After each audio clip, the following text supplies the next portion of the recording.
はい、皆さん、こんにちは。山本まっこです。今日は日本の伝統工芸品について解説していきたいと思います。今日は3つ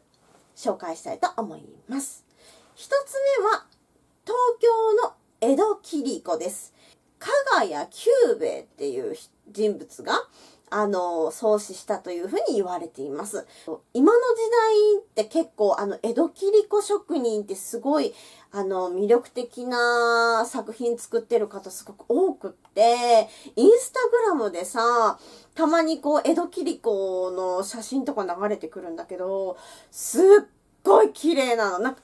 演出とかもすごい綺麗なんだと思うんだけど、丁寧に受け継がれてるなっていうのはすごい感じましたね。その写真を見ると。ガラスのカット技術を職人さんに伝えたのがイギリス人の技師というふうに言われています。で、江戸切子っていろんな色があるじゃない？で、あれって、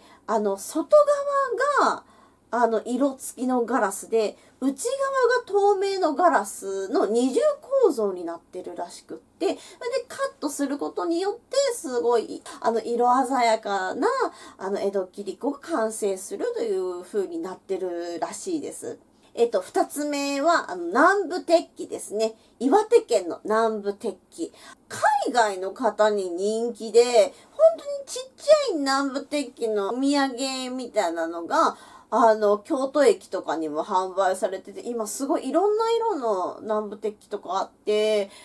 可愛いし、見てるだけで可愛いし、使ってもすごい使えるんだと思うんですが、現代の方って、人類全員かもしれませんが、鉄分不足って言われてるじゃないですか。南部鉄器にお湯を入れて沸かすと、少しずつ鉄分が溶かされてっていい感じに鉄分補給としても重用するって言われてるのが南部鉄器って言われてます。で、南部鉄器の特徴としては周りがさ模様になっていて、で、それが、あられ文様だったりとか、植物文様とか、本当にいろんな種類があるんだけれども、それ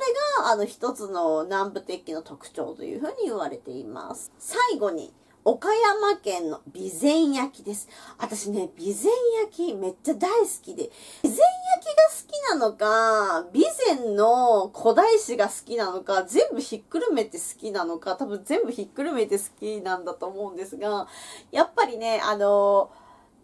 前の地って、刀剣の文化もすごかったし、焼き物の文化もすごかったし、で桃太郎伝説とかもね、そうだし、やっぱね、地域は面白いです。備前焼きって見たらパッとすぐわかる。もうこれやんみたいな。で、偽物もすぐわかる。これ偽物やんみたいな。私一回ね、備前焼きメルカリで買ったんですよ。ね、いい感じやなと思ってメルカリで買ったの偽物でした。セカンドストリートに売りました。どんな伝統工芸品もそうだと思いますが、安く買おうなんて思わない方がいい。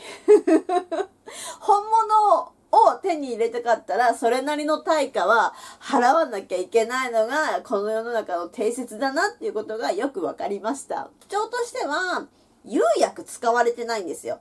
よくさ、お茶碗とかってツルツルじゃないですか。あれ、ツルツルなんでツルツルかっていうと、釉薬が塗られてたりかけられたりとかしてるから、ああいうツルツルなんですけど、土と炎だけで作られていて、で、溶片っていう、独特の、模様があるんですが、職人さんの技術もそうしかりだし、炎の焼き加減とか、いろんなものが、合わさって初めてその模様が作られるので、完成するまでどういう模様ができるのか、わからないんですって。世界に、同じものが一つもないんですよ。すべて違う模様なんですよ。なんかそれがやっぱり備前焼の面白いところかなっていうふうに私は思ってます。こういう感じで今日は伝統工芸について解説していきました。今日はここまでです。ありがとうございました。